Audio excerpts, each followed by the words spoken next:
Hello students, today we're going to be talking about specific types of angles formed by a couple of lines. Please don't forget to take notes as you go and complete the survey that follows the video. So let's first talk about different types of lines. You're probably familiar with parallel lines. These are lines that are coplanar, so they exist on the same exact plane, and they never intersect. We use this symbol right here with two lines straight up and down to indicate they are parallel. So taking a look, we have line AE is parallel to line BF, and I want you to take a close look right in here. What we have is this little arrow that is indicating that these two lines here are parallel. We have the same thing with AD and BC, but now if you look, they have two. That's because these two are parallel to each other, but they're not going to be parallel to these. So that's just another way to mark, just like congruence markings, to mark parallel lines. This next thing we have is called skew lines. These are lines that are non-coplanar and they're not parallel, and they're not going to intersect. So AB and CG, these guys are skew. So if you look on the guide for diagram, we have AB and CG. While ABC are coplanar and BCG are coplanar, ABC and G are not coplanar. So these will never touch because one is going left and right, one is going up and down, one is in the front, the other one is in the back. They're not going in the same direction, so they're not parallel. So these are skew lines.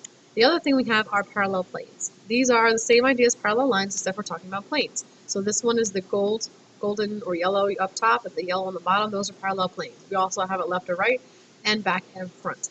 We use the same symbols for lines for planes.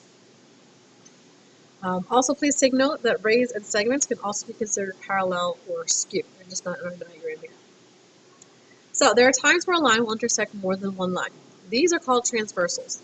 That's when I draw two lines and I take one line and I just cut it right through the middle. It's going to intersect the two planes at two distinct points. And what happens are 8 angles are formed. So this would be an example. They do not need to be parallel to exist. So what we have are two different types. We have angles on the inside, so 3, 4, 5, and 6 are inside the two lines that are being cut by the transversal. So this is our transversal T. And then we have 1, 2, 8, and 7 on the outside of the two lines that we cut by the transversal, and they are called exterior. And this is how we get names for special types of angles. So let's go through those 4 different types of angles that exist.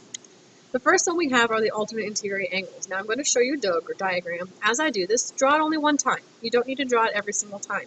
Just make sure you're keeping up with the definitions and the examples. So the alternate interior angles are non-adjacent interior angles on opposite side of the transversal. So for an example here, angles 4 and 6, these are alternate interior, and 3 and 5 are alternate interior. They're inside the two lines. They are non-linear, meaning they're not adjacent and they don't form a linear pair, at opposite sides of this transversal.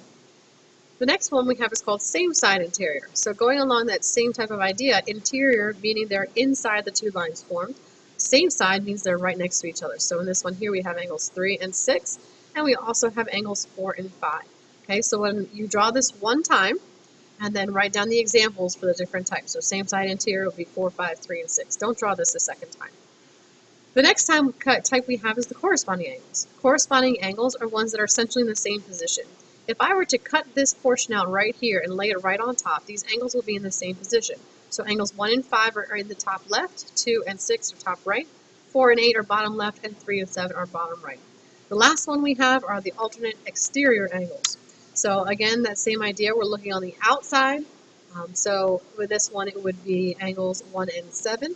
They're on the outside of these lines and alternate on either side of the transversal. So 1 and 7 and 2 and 8 are our alternate exterior angles. So recognize the difference between alternate interior and alternate exterior.